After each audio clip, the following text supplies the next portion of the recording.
Hi అండి, నమస్తే. Welcome back to our channel. ఈరోజు మన వీడియోలో ఈవినింగ్ టైంకి స్నాక్స్ రెసిపీ చూపించబోతున్నాను. అందుకోసం ముందుగా ఇక్కడ ఒక మిక్సింగ్ బౌల్లోకి 1 కప్ గోధుమ పిండి తీసుకుంటున్నాను.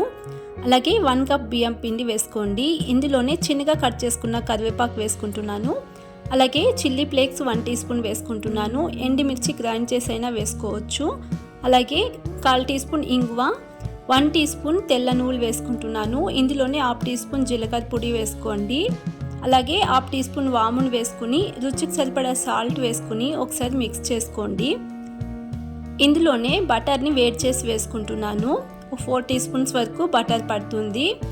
ఈ పిండిని ఈ విధంగా మిక్స్ చేసుకోవాలి. మిక్స్ చేసుకుని ఇక్కడ ఒకసారి బటర్ సరిపడిందో లేదో చెక్ చేసుకోండి. పిండి ఇలా ప్రెస్ చేస్తే ఈ విధంగా ముద్దలా రావాలి.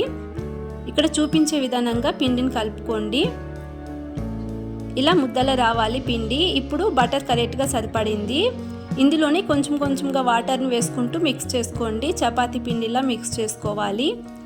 వాటర్ని ఒకేసారి వేసుకోకుండా ఈ విధంగా వేసుకుని ఇలా చపాతీ పిండిలా మిక్స్ చేసుకోండి. తర్వాత మరొక స్పూను నెయ్యి వేసుకుంటున్నాను. నెయ్యి అయినా వేసుకోవచ్చు, ఆయిల్ అయినా వేసుకోవచ్చు. ఇప్పుడు మూత పెట్టి ఒక 10 మినిట్స్ నాననివ్వండి. ఇక్కడ డీప్ ఫ్రైకి ఆయిల్ పెట్టుకుంటున్నాను. 10 మినిట్స్ తర్వాత పిండిని మరొకసారి మిక్స్ చేసుకుని ఈ పిండిని 4 భాగాలుగా చేసుకోవాలి.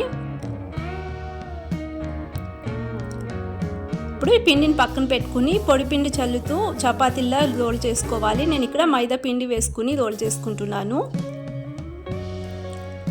కొంచెం పెద్ద సైజుగా ఈ విధంగా రోల్ చేసుకుని మనకు నచ్చిన షేప్లో కట్ చేసుకోవచ్చు. ఈ చపాతీ మరీ మందంగా కాకుండా మరీ పలుచగా కాకుండా మీడియంగా ఉండేలా రోల్ చేసుకుని కట్ చేసుకోండి. మనకు నచ్చిన షేప్లో కట్ చేసుకోవచ్చు. నేను డైమండ్ షేప్లో కట్ చేసుకుంటున్నాను. మిగిలిన పిండిని కూడా అన్ని ఇదే విధంగా చపాతీలా రోల్ చేసుకుని కట్ చేసి అన్ని ఒక ప్లేట్లో తీసేసుకోండి. ఈ విధంగా అన్ని ప్రిపేర్ చేసుకుని పక్కన పెట్టుకోవాలి. మరో పక్కన ఆయిల్ హీట్ అయింది. ఆయిల్ మీడియం హీట్ ఉండాలి, మరీ ఎక్కువగా వేడి ఉండకూడదు. ఇప్పుడు ఒక్కొక్కటిగా ఇందులో వేసుకుని లో టు మీడియం ఫ్లేమ్లోనే 2 వైపులా తిప్పుతూ కలర్ చేంజ్ అయ్యేంత వరకు ఫ్రై చేసుకోండి.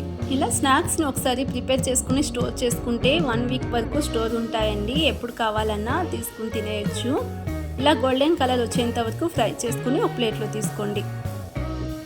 మిగిలిన అన్నిటిని కూడా ఇదే విధంగా ఆయిల్లో వేసుకుని డీప్ ఫ్రై చేసుకుని ఒక ప్లేట్లో తీసుకోవాలి.